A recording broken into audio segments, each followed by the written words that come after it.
Welcome back to the channel. My name is Kavika and I am the Squared Circle Scholar, and today I will be giving my predictions for everybody's least favorite premium live event, Crown Jewel. First on the card, we have for the Men's Crown Jewel Championship, Cody Rhodes versus Seth Rollins. I'm gonna go ahead and knock out both the men and women's right off the bat for this video because these two matches, I don't care about. I don't think anybody cares about them.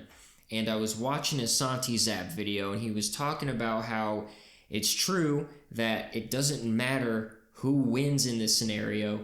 Everybody loses. And that's because one championship is going to look superior to the other. One is going to be an S-tier championship, and the other one is just going to be like its little baby brother that no one wants, because why would I want this championship when I can have that one? Anyways, getting away from that, this is somewhat more interesting than the women's one because we have history here. Seth Rollins versus Cody Rhodes, and I believe the last time they faced against each other is when they had their little trilogy right before Cody Rhodes left due to injury. And I hope we kind of see some glimpses of that in their match. Like I said, I really don't care about this match because regardless what happens, it doesn't matter. It's not a unification match. It's for the Men's Crown Jewel Championship, which no one cares about. This can kind of prolong their, story, their overarching story of many years, but for the most part, this is just a exhibition match for a championship that no one cares about. And I think that Seth Rollins is going to win. My thinking for this is that the Vision really need momentum. They really need momentum. Cody, he can lose here. I do think that they might make him a two-time Crown Jewel champion for whatever reason. I think it'd be much more interesting if Seth Rollins wins here, making the World Heavyweight Championship seem just a slight bit more wanted by other wrestlers. Because why would you want to fight Cody for the WWE Championship when you could fight the man that beat him, who has the World Heavyweight Championship? And this would also give the World Heavyweight Championship scene much more weight that it needs. With LA Knight, CM Punk, Seth Rollins, Jey Uso, it really needs that weight behind it of like, this is a champion that can go, and if you want the championship, it's going to take a lot to beat him. Kind of like when Seth Rollins had his injured leg, and he just kept winning and kept winning and kept winning and would never give up. Now it's, well, I'm Seth Rollins. I'm the wall you have to climb over in order to get this belt. Next on the card, we have for the Women's Crown Jewel Championship, Stephanie Vaquer versus Tiffany Stratton. Once again, another match I don't care about. I think Stephanie Vaquer is going to win because she's amazing, and it seems like we gave Tiffany the belt too soon. We trusted her with too much too soon, and I only say this because her booking has been so, I don't want to say bad, because Io Sky's booking was bad. That was atrocious. It's just kind of lackluster, let's say. Because I feel like Tiffany Stratton could be a fantastic champion, but we just keep going Nia Jax, Jade Cargill, Nia Jax, Jade Cargill, and Nia Jax. And the whole botch thing with the championship, it was just so bad. And that botch was like the turd on top of the cake. And plus, Stephanie hasn't really had a chance to show what she can do as a champion, and I feel like this would be the time to strap the rocket to her. We tried the Tiffany experiment. It's somewhat working, so let's strap the rocket to somebody else, a la Stephanie Vaquer. Next on the card, we have Roman Reigns versus Bronson Reed in an Australian street fight match. I would like to be the first one to say, can we please just bring back hardcore matches? I understand that this street fight is a hardcore match. It's the same equivalency of, it's the same thing. But can we just call it what it is, a hardcore match? Not everything needs to be a street fight or a back alley brawl or whatever the one with Sheamus was.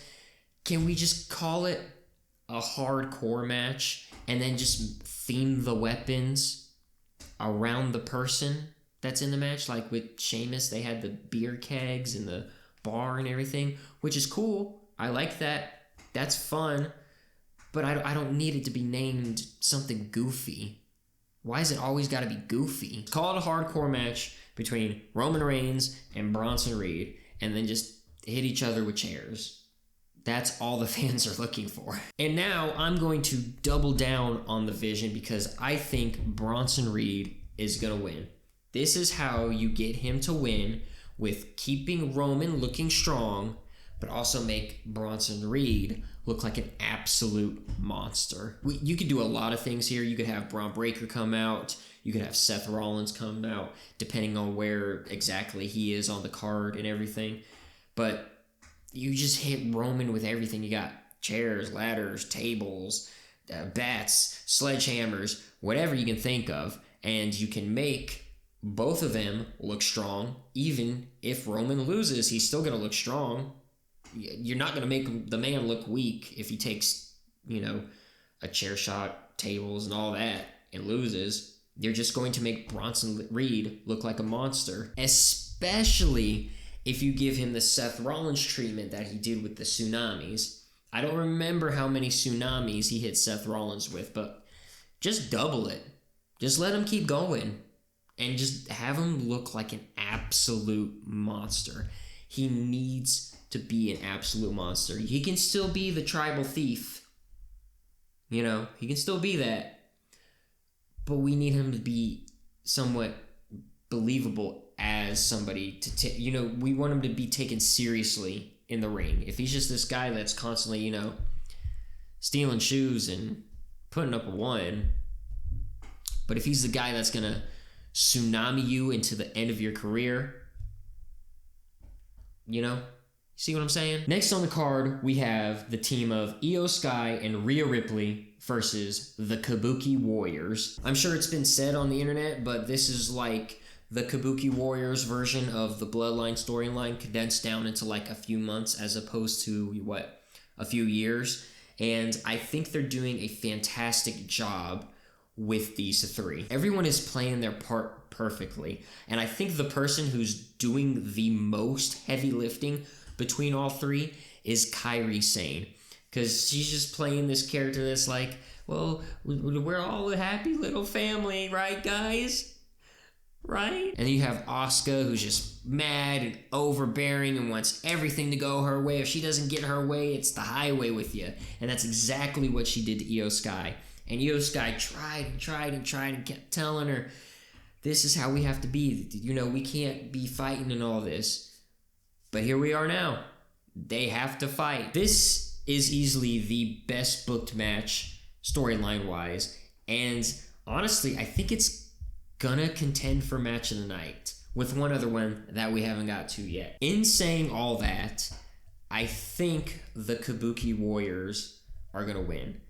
I know eventually it's going to lead into Kairi Sane, breaking away from Asuka and maybe joining Io. I don't think that happens here at Crown Jewel.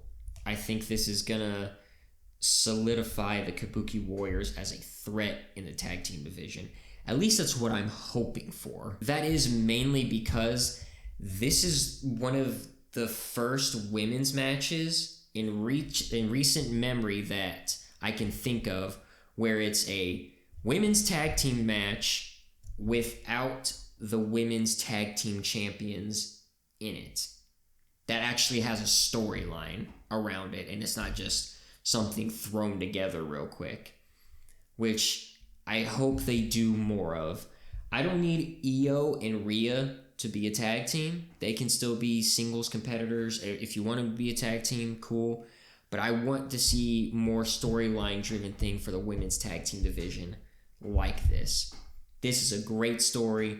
and I can't wait to see how it unfolds at Crown Jewel. Finally, last on the card, we have AJ Styles versus John Cena. Finally, we are getting something we actually want. And don't get me wrong, we did get some things earlier on in the John Cena retirement tour that we did want. You know, him versus Randy, him versus R-Truth, just to name a couple.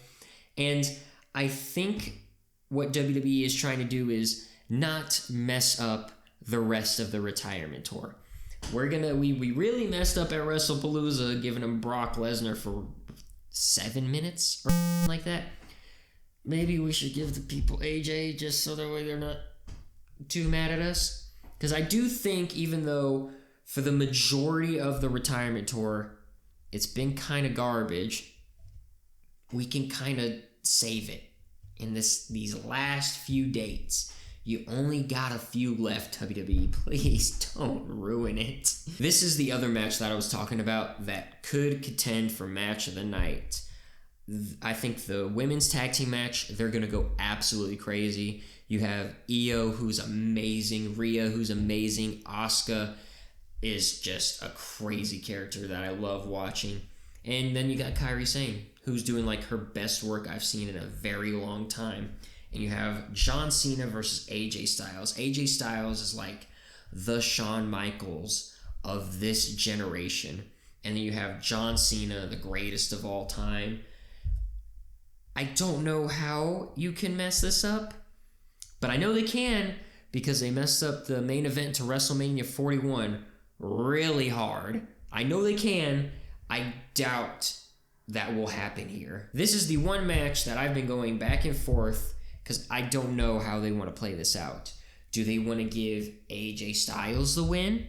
Because his career's still going. He hasn't announced that he's retiring yet. He said he's retiring soon, within the next few years, but he's not retiring yet. So maybe they have him win, so he gets the aura of beating John Cena. Or do we keep, we let John Cena win some of his last few matches in his career? Because realistically, neither man needs a win. Both are former world champions. They can go after any championship they really want to, and they can make it make sense storyline-wise. So I've been really juggling in my head who's going to win. My gut, though, keeps telling me it's John Cena that's going to win. So I'm going to go with my gut and say John Cena is going to win his very last match at Crown Jewel ever. His last match at Crown Jewel ever. What am I trying to say there? His last Crown Jewel match ever. It's not his last match ever, it's his last match that happens to be at Crown Jewel. Does that make sense? That is, for some reason, my brain's not working right now, and it doesn't sound like it's making sense. Anyways, those are my predictions for WWE's Crown Jewel 2025, Australia, Perth, Australia. If you enjoyed the video, make sure you go down below and hit the like button. While you're down there in that comment section right below it, maybe you tell me who you think is all going to win, who's all going to lose, where are these storylines going to progress. And then you can go back right up. If you're not subscribed, hit the subscribe button, ding the little notification bell so you know every single time this channel uploads. Thank you all for watching, and I will see you next time.